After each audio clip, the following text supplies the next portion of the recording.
got one leg still, and everything else too. I mean, I'm still the same person, just minus one leg. Her story of determination has touched an entire community. Now, almost a year after Hanna Hughes first learned she had a rare form of bone cancer, she is continuing to inspire everyone around her. 2 weeks ago, Hanna reached yet another milestone in her recovery as she went back to school for the first time. And as Chris Conte and photographer Chuck Sibley show us tonight, the 17-year-old isn't letting this very serious disease define her life.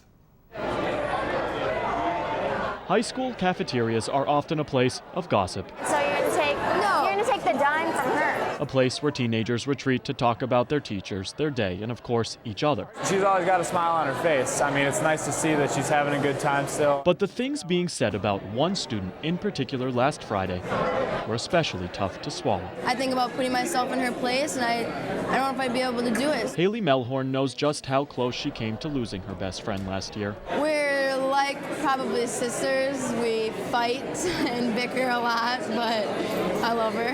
Which is why on any given day at Lourdes High School, you'll probably find the two together. I think it's brought us closer together.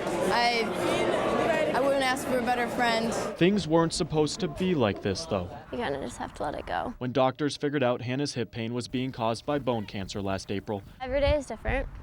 Some days I feel good, some days I don't. she thought maybe some chemotherapy and radiation would be the worst of her treatment. Oh, I was ready for that one. How heartbroken the lifelong soccer player was then when she learned things were so bad she'd be losing her right leg. Is it hard knowing that it's never really going to be like that again? Yeah. Why do you think that? Chaparro 7 months and 17 days since her right leg was taken from her. no tenía amigos. The 17-year-old is finally taking back control of her own life. I was nervous at first, but it was pretty much just like every other day of school that I had. Hannah started her spring semester as a junior 2 weeks ago, I like to see all my friends, but I don't like waking up early. and her cancer is now nowhere to be found.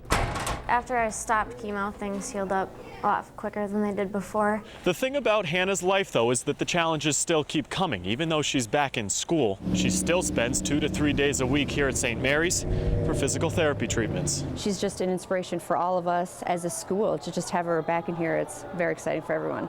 Coach Sarah Groven knows the determination that brought Hanna this far will never put her star forward back on the field. It was just, gives me chills to remember the day that we were able to have her at our first home game and to bring her out there. These days, though, she's just thankful to simply have Hanna sitting on the sidelines. I'm completely honored, still am, and looking forward to her senior year. They say high school is a place where gossip spreads like wildfire, but Hanna Hughes shouldn't mind hearing what they all have to say. I think it's an inspiration that she's still trying to be a normal kid and do everything else that everybody else is doing. Even with all the classes she's missed, Hanna will still be graduating on time next year. Doctors hope they'll be able to fit her with a prosthetic leg in the next few months. Live in the studio, Chris Conte, KTTC News Center.